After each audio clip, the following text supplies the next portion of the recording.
All right, let's get to the meat of the subject, right? This next story, well, about central bank digital currency. And they call them CBDs, and they're not going to be allowed in the United States, says President Donald Trump. He was at a White House event last Friday, the 18th, promising to take legislative action to prevent such a situation. Now, you'll recall that a CBDC is just a digital dollar, basically, not Bitcoin. It's not crypto. It's basically your salary paid to you on a government-issued debit card is probably the simplest way to say it. I say this is overreach, though. It's too traceable. It takes away freedom, and cash is freedom, right? I also remain fully committed to my pledge never to allow the creation of a central bank digital currency in America, Trump said.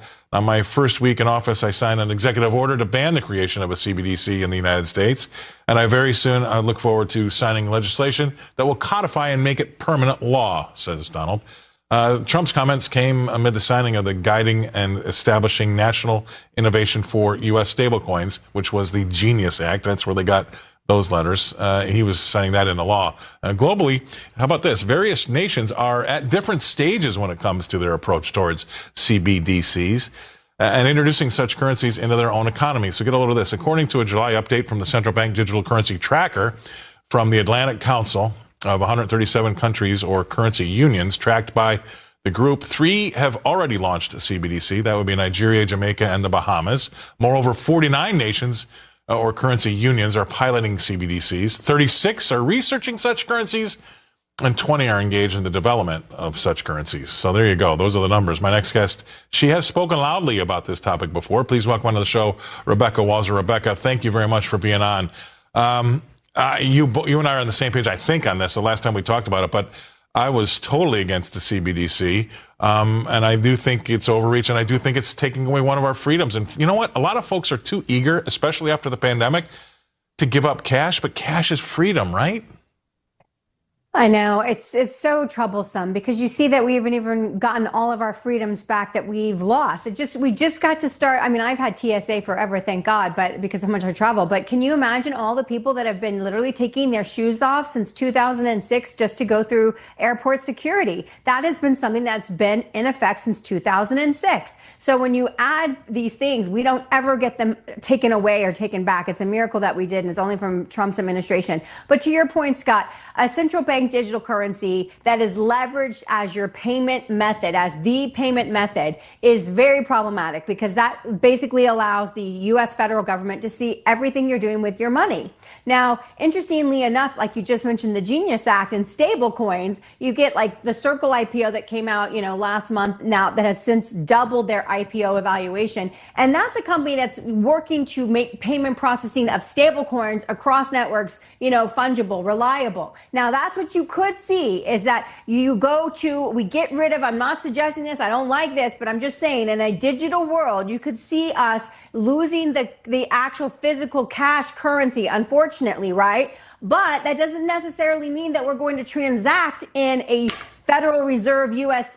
Digital coin. It would mean that maybe you transfer that to a stable coin and then you use a third-party stable coin to transact your business so that it's not completely, blockchain seeable by the federal government.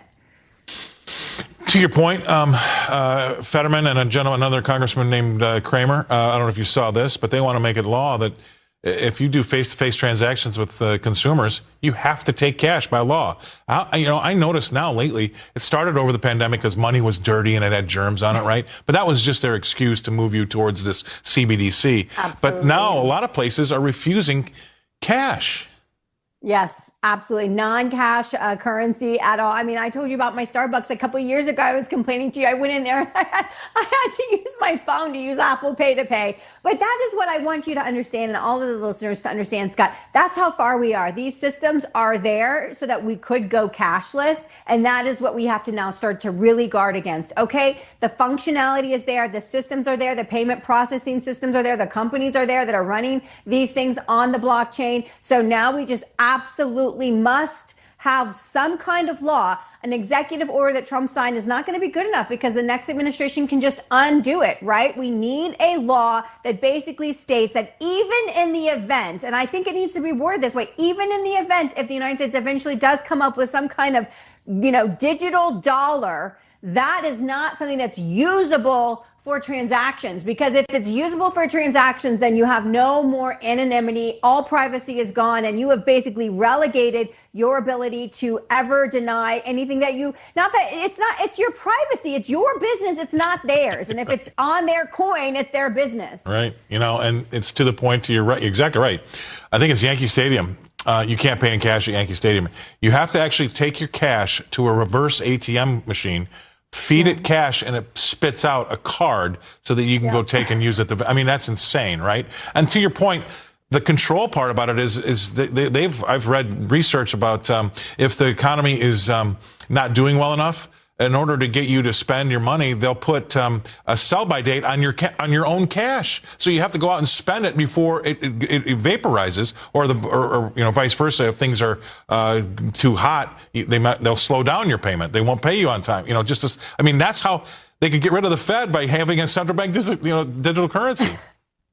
I mean, it's absolutely true. I mean, they can do this with, the kind of like food stamp program cards that we have, the SNAP program. If they want to say that your benefits have to expire after so much time, they can absolutely control consumer spending by putting these kinds of regulations, which is again why we don't want any kind of U.S. dollar, digital dollar, to be a payment method in and of itself. Maybe to pay your federal taxes, it can pay your taxes, but anything beyond an actual federal payment, it should not be an actual payment method. We need to have an intermedium. If we're going to have the same system that we have today, we need to have an intermedium. Before it was commercial banks. Commercial banks are obviously changing, Scott. A lot of things are going to change. A lot of things are going to become digital. A lot of things aren't necessary. The bigger concern that we have is the money multiplier effect. If we go 100% digital and we don't have to use commercial banks anymore to deposit money, then they're not taking a fraction of that as a deposit and lending the rest out. And that money multiplier effect, which is a complete direct impact on M2 money supply, that's where we really have to figure this out, because the transparency is great, but then we do have to keep in mind we have fractional reserve banking right now, and how's that going to all fit together? So we have some concerns. That's a great point. My other big concern is, Rebecca, that if I use a central bank digital currency, the government will find out that I go to McDonald's every day, 5 times a day, and then they're going to tell my health insurance company, and then they're going to drop me. That's what I'm really concerned about. You laugh, but it's in the works. It's in the works. Let me tell you, they want to do the screenings. They want to pre-screen you out for coverage for certain things before it's even happening. Yeah. Trust me, it's in the works. I agree. That's awesome. Thanks I knew you'd be great to talk to about this. Thank you very much, Rebecca. Rebecca Walser, Walser Wealth Management, coming to us from North Carolina right now.